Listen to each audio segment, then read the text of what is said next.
ఇప్పుడు మనం 2025వ సంవత్సరం కర్కట లగ్నంలో పుట్టినవారు, కర్కట రాశిలో పుట్టిన వారి జాతక బలం, భూత భవిష్యత్తు వర్ధమానం ఎలా ఉందో మన జానకిరామ్ని అడిగి చూద్దామండి. నా జానకిరామ్ కర్కట రాశి వారి జాతకం, బలం, యోగం, తలించిన కార్యం, అనుకున్న కోరిక, చేసే పనిది ఎలా ఉంది చూడు.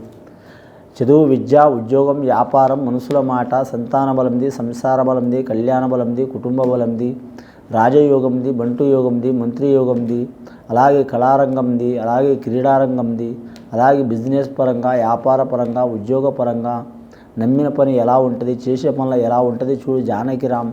అనుకున్న కోరిక అవుతుందా కాదా, ఫ్యూచర్ లైఫ్ ఎలా ఉంది చూడు. ముఖ్యంగా ఈ రాశి వారికి జాతకంలో చూడాలంటే మాత్రం కాళికా శక్తి వచ్చిందండి. దక్షిణ కాళికా దేవత వచ్చింది. ఇంకా కాళికా శక్తులు అంటే 8 రకాల పేర్లు ఉన్నాయండి. దక్షిణ కాళి అమ్మవారు వచ్చింది. కలకత్తా కాళి ఉంటుంది, అమ్మవారు అయితే దక్షిణ కాళి అమ్మవారు. అలాగే ఆంజనేయ స్వామి భంగిమ, బాలగణపతి వచ్చాడు వీరి జాతక బలానికి. ఈ కర్కట రాశి వారి జాతకానికి ఆదాయం 14, ఖర్చు 14 ఉంటుందండి. సాయం చేసి నలుగురు, ఇబ్బంది పెట్టేది 3. వీరికి మానసికంగా చాలా ఇబ్బందులు వచ్చే అవకాశాలు ఉంటాయండి. ఈ రాశి వారికి మానసికంగా చాలా గట్టిగా ఉంటారు. కానీ అలాగే ఇప్పుడు నడుస్తున్న టైంని బట్టి చంద్రమహారదశ బాగలేదు, కేతు మహారదశ బాగలేదు. చంద్రుడికి, కేతుకి, చంద్రగ్రహానికి, కేతుగ్రహానికి దగ్గర సంబంధాలు ఉంటాయండి.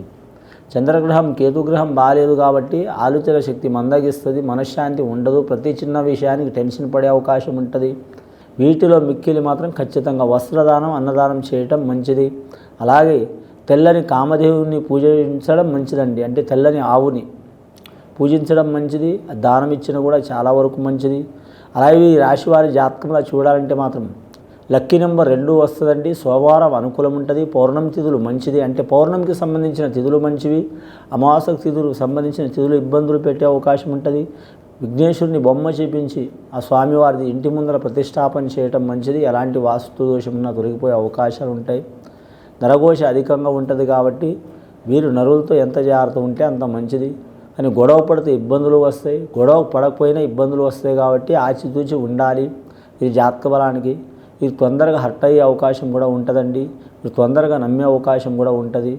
స్వచ్ఛమైన యోగ బలం ఉంటుంది వీరి జాతక బలానికి. ఇది ఆత్మవిశ్వాసం కొరకు మాత్రం ఆత్మలింగేశ్వరుని పూజ చేయటం చాలా వరకు మంచిది. పెద్దలకు కానీ సహకారం చేస్తే మంచిది. ధనపరంగా కానీ, లేకుంటే కుటుంబ పరంగా కానీ, ఆరోగ్యపరంగా కానీ, వస్త్రపరంగా కానీ, ధాన్యపరంగా కానీ, దివ్యాంగులకు, వికలాంగులకు, ఇంకా వృద్ధులకు వీరు సహాయపడితే వీరికి దైవ సహకారం ఉంటుందండి. ఇది విని చూసి ఆచరించే వారికి, కర్కట రాశి వారికి సర్వశుభాలు కలుగుతాయండి. శుభం భూయాత్.